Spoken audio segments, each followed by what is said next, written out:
Hi, I'm Justin Blue, and I'm going to do a book review on this book, How to Teach Reading Without Going Crazy, by Sue Krumbein.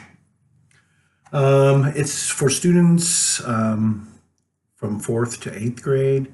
I chose this book at first because the title really, I thought it was a great title, so I had to delve into it.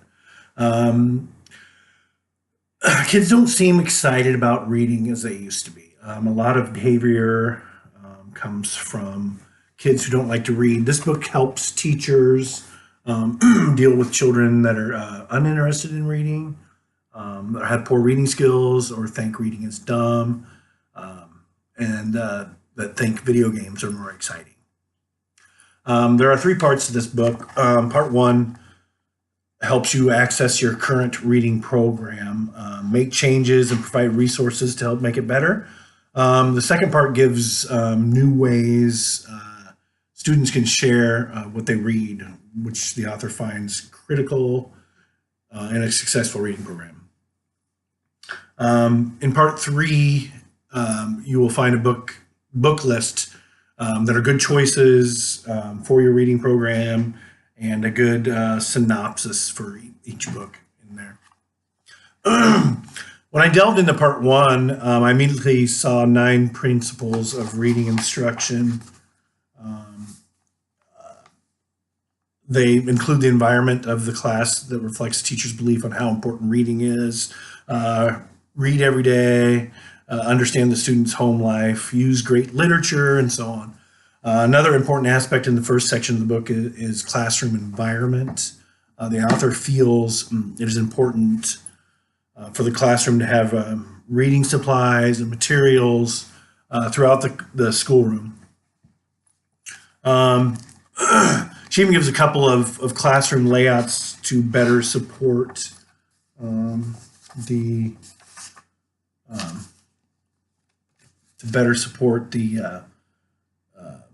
reading. This actual classroom layouts to say, hey, this is going to make your support your reading program a little better. The author also stresses that each teacher knows their students' scores in reading, so they know who needs the help. She finds vocabulary to be very important and feels that teachers should use words in the classroom to help expand vocabulary. Another important aspect is to read every day. Read aloud, read alone, read in pairs, sustained silent reading. Just read every day. Supporting reading at home and keep a log at home for when they accomplish their reading goals. The author stresses in chapter 5 that it's not important merely to read, but to read great literature. Books by Shakespeare, Mark Twain, Langston Hughes.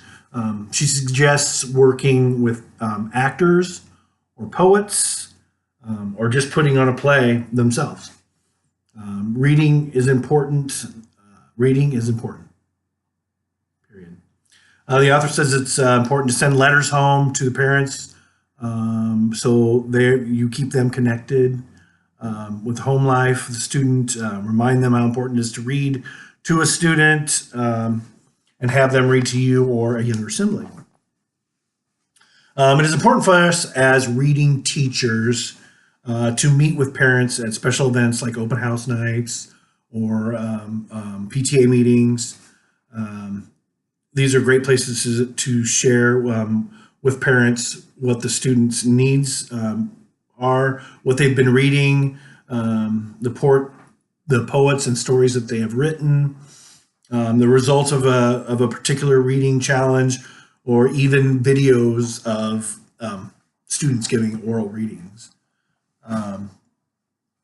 These are great ways to interact with your students and their families and allow parents to get to know you and what your child is reading.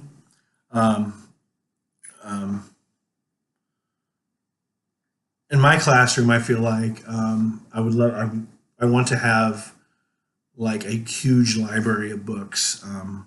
For me, I mean, it's so without sounding cliche, fundamental. Reading backs everything that children learn, and if they can't read, everything else is going to fall to the wayside. So I want good reading stations in my classroom, a great library,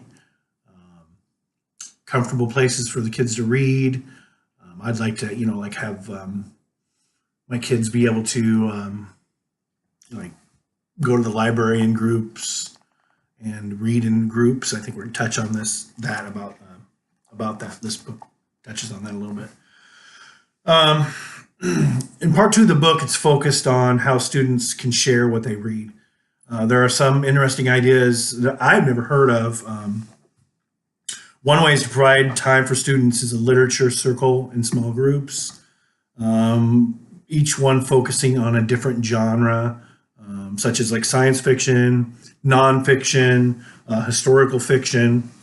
Each group should have a leader who asks questions and discusses what the work was about. When working with reluctant readers, it's important to that the students write about what they read. And then they should be in groups that are exciting for them. So it should be exciting for them to read and then go in groups. So it's important to keep them excited about it and things that they're interested in. Even with reading groups, it's important that students write about what they read. This can be done by a reading log, a record of their favorite quotes, or written responses to their questions, which the author provides actually on page 62 here.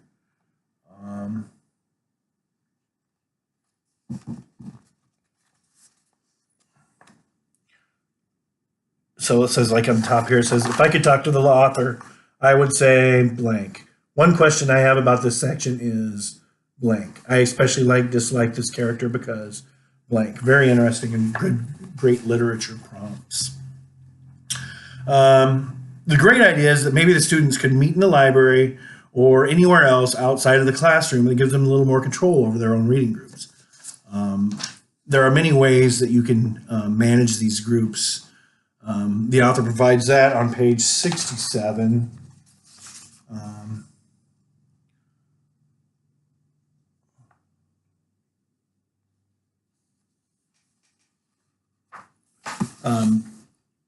Through 80, I'm sorry, 67 through 80. I was getting confused there. And she talks about, she has 4 different books: The Runner, Maniac McGee, Deep Dream of the Rainforest, A Family Apart, and Dealing with Dragons. If groups don't work for you, book pairs can be used with just 2 students that have read different books, going and discussing the books that they're reading with each other. The author provides some sample books, sample book activities if the children are reading a mystery. Another idea of how to share the reading book is time buddies, where they meet with a student from another classroom and share with them about the books they're reading. I think that's a great idea. It takes it beyond your classroom and it expands it school wide. So I think that's great. A great idea in this book. The author also says that book talks are important. This doesn't just have to be students standing in front of the class sharing about their book. It's also, those can tend to be dull. It could be an interview, a discussion, a panel discussion, or a book review, just like I'm doing here. Once again, the author uses sample outlines and homework assignments for the book talk.